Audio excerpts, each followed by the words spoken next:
ኢትዮጵያ ታምርት እኛ ምንሸምት የሚል ንቅናቄ ከተጀመረ በኋላ የክልሉ ኢንቨስትመንት እንቅስቃሴ መነቃቃቱን የአማራ ክልል ኢንዱስትሪና ኢንቨስትመንት ቢሮ ገለጸ።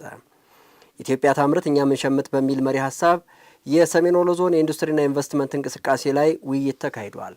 ካሳሁን ኃይለሚካኤል ተጨማሪ ዘገባ አለው።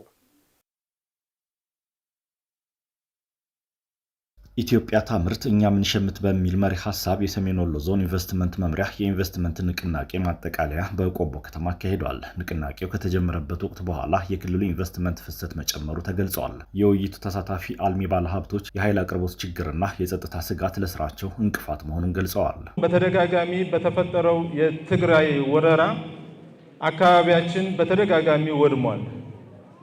ለወደመበትም ሁኔታ መንግስት የሰጠን ወይም የፈቀደልን የካሳ ክፍያ አለመኖሩ በኢንቨስትመንት ዘርፉ ላይ ትልቅ ተጽዕኖ አሳድሯል። የመብራት ችግር አለ። ይሄ የመብራት ችግር በተደጋጋሚ ይነሳል። መንግስት ያልፈታው ማን ሊፈታው? ወቅታዊ የዋጋ ንረት የኃይል አቅርቦት ላይ ችግር ፈጥሯል ያሉት የሰሜን ወሎ ዞን ኢንዱስትሪና ኢንቨስትመንት መምሪያ ኃላፊ ሞላ ደርሱ ኢንቨስትመንት ሰላም ይፈልጋልና የአካባቢያችንን ጸጥታ በጋራ ልናስከብር ይገባል ብለዋል። መብራት ኃይልም ተቸግሯል። አሁን ትራንስፈርመር 4 ሊያስገባ 2.7 በወቅቱ ገብቶ ነበር። ዛሬ ግን እንኳን 4 አንድም ማስገባት አልችልም እያለ 2.7 ሚሊዮን ብር በአሁኑ የዋጋ ጭማሪ መሰረት 6.6 ሚሊዮን ብር ጨምሯል ማለት ነው። ክቡር አቶ እንድሪስም በዚህ አጋጣሚ እንዲይዙልን እንፈልጋለን። እሱ ብቻ ሳይሆን ወደ ስራ ያልገባን ብዙ ባለሀብቶች አለን ነው። መሬት ወስዳችሁ ሼድ መገንባት እንኳን ያልቻላችሁ ባለሀብቶች አሁን የመጨረሻ ንግግራችን ነው የሚሆነው። ዞናዊ ማጠቃለያውን ተንካልን በኋላ እናወርዳለን።